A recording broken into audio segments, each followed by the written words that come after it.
Donc, en général, quand on fait ce genre d'intervention, il y a toujours 2 consultations préopératoires. Il y a un délai minimum de 15 jours entre les 2 consultations. Lors de la première consultation, on va demander à la patiente donc, pourquoi elle vient nous voir, ce qui la gêne, qu'est-ce qu'elle souhaite, qu'est-ce qu'elle désire. Et on va essayer de comprendre au mieux quel est son désir et si ce qu'on va pouvoir lui apporter va correspondre à ce qu'elle a dans la tête. Parce que pour que ce soit réussi, il faut essayer de faire correspondre les deux. Donc on va l'examiner, prendre des photos et lui expliquer en quoi consistent les interventions, la durée d'hospitalisation, la durée des suites opératoires, les complications parce qu'il peut y en avoir et ce qui va se passer au niveau cicatriciel, donc le nombre des cicatrices, leur longueur. Donc je suis venue voir le docteur Bartholin. J'ai eu une première consultation où elle m'a demandé pourquoi je voulais cette intervention, mes motivations. Donc on a parlé d'une intervention, elle m'a fait les schémas, elle m'a bien expliqué en détail.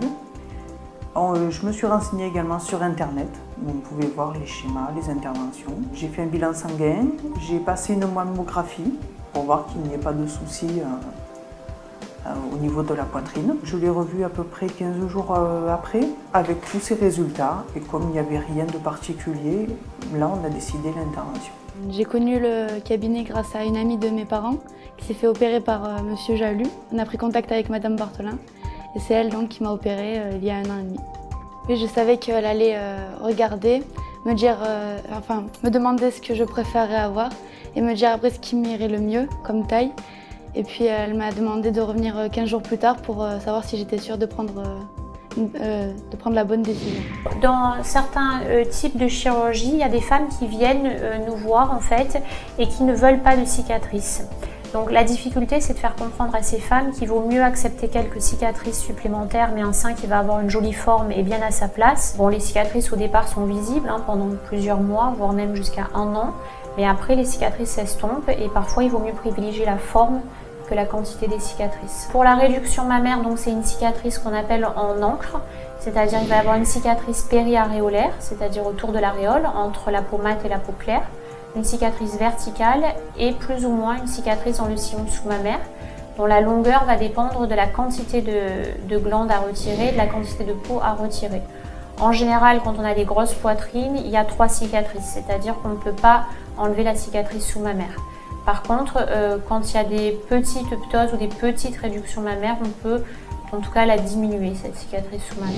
Pour moi, pour les cicatrices, comme j'avais une grosse hypertrophie mammaire, j'en ai quand même 3. Donc j'en ai une qui part comme en dessous, j'en ai une qui remonte et une qui est faite au niveau de l'aréole en fait. Et ça ne se voit pratiquement pas. J'ai même été très surprise parce que c'est des cicatrices qui sont très fines. Elle m'a montré ce que j'allais avoir, donc les cicatrices, comment ça allait se passer et j'avais déjà vu le résultat sur quelqu'un, donc je préfère avoir des cicatrices qu'être mal dans ma peau. Je me suis demandé si ça allait beaucoup se voir et puis je me suis dit que ça allait plus se voir au bout d'un moment. Et c'était tellement pressant pour moi de me faire opérer que je ne me suis pas vraiment posé la question.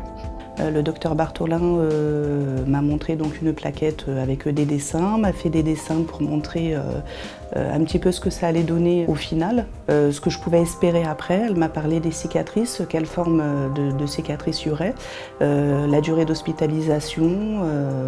Donc les risques les plus fréquents étaient qu'il fallait porter donc des bas de contention.